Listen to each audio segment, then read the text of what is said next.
میرے ساتھ کسی نے کوئی اختلافی مسئلہ پوچھا تو میں نے اس کو مسئلہ بتایا، کہہ رہے ہیں فلاں مفتی صاحب تو کچھ اور بتاتے ہیں. میں نے کہا وہ تو آپ ان پر عمل کر لیں. کہہ رہے نہیں پھر صحیح کون ہے ان میں؟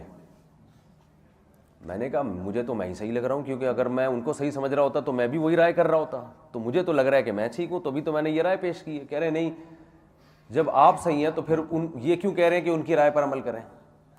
میں نے کہا اس لیے کہ آپ کے لیے آپ پر شرعاً اتنا ہی واجب ہے کہ آپ جس پر اعتماد ہو، جس کی رائے آپ کو لگے کہ یہ زیادہ ماہر مفتی ہے، تو آپ اس کی رائے پر عمل کر لیں. تو آپ کو جب یہ لگ رہا ہے کہ وہ زیادہ ماہر مفتی ہیں تو آپ ان کی رائے پر عمل کر لیں. کہنے جب وہ غلط ہیں اور آپ صحیح ہیں تو پھر آپ مجھے یوں کہہ رہے ہیں ان کی رائے پر عمل کریں. میں نے کہا چلو پھر میری رائے پر عمل کر لیں جب آپ کو میں صحیح لگ رہا ہوں. کہہ رہے نہیں مجھے تو نہیں لگ رہا، میں تو اب پوچھ رہا ہوں. تو فضول اس کا قیامت تک کوئی جواب. او بھائی میں میرے لیے صحیح ہوں نا، تیرے لیے تو دونوں صحیح ہیں نا. ٹھیک ہے نا، تو مجھے بھی مفتی سمجھ رہا ہے، اس کو بھی سمجھ رہا ہے.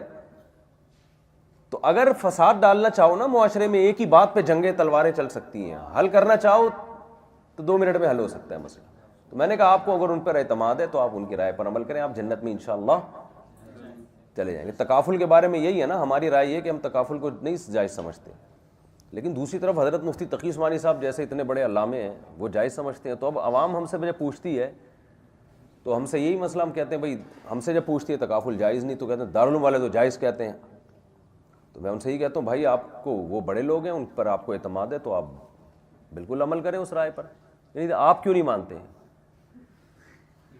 او بھائی ہم جس وجہ سے نہیں مانتے، ہماری رائے میں ہم جیسے ناقص لوگ دارالعلوم والوں کو نہیں سمجھا سکے تو آپ کو کہاں سے سمجھا سکتے ہیں ہم؟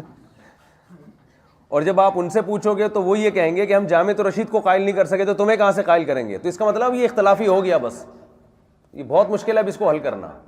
تو جو عامی آدمی جس رائے پر عمل کرے قیامت میں بخشا جائے گا. بس کیونکہ عبودیت ہے نا، عبودیت کا مطلب اصل تو یہ جائز ناجائز کی بحث اصل ہے ہی نہیں. اصل تو یہ کہ اللہ کی غلامی. تو جو جس طرح سے اللہ کی غلامی کر رہا ہے بس اسی پہ بخشا جائے گا. 2 متضاد چیزیں بھی ایک وقت میں، مقصد اللہ کی غلامی ہے. تو بس صحابہ نے نہیں عصر کی نماز قضا کر دی تھی اور ایک جماعت نے پڑھی تھی، 2 متضاد رائے تھی نا، لیکن دونوں کا مقصد اللہ کی غلامی. تو اللہ کہے گا ٹھیک ہے، یہ بھی ٹھیک ہے وہ بھی ٹھیک ہے. تو ٹینشن لینے کا ہے ہی نہیں.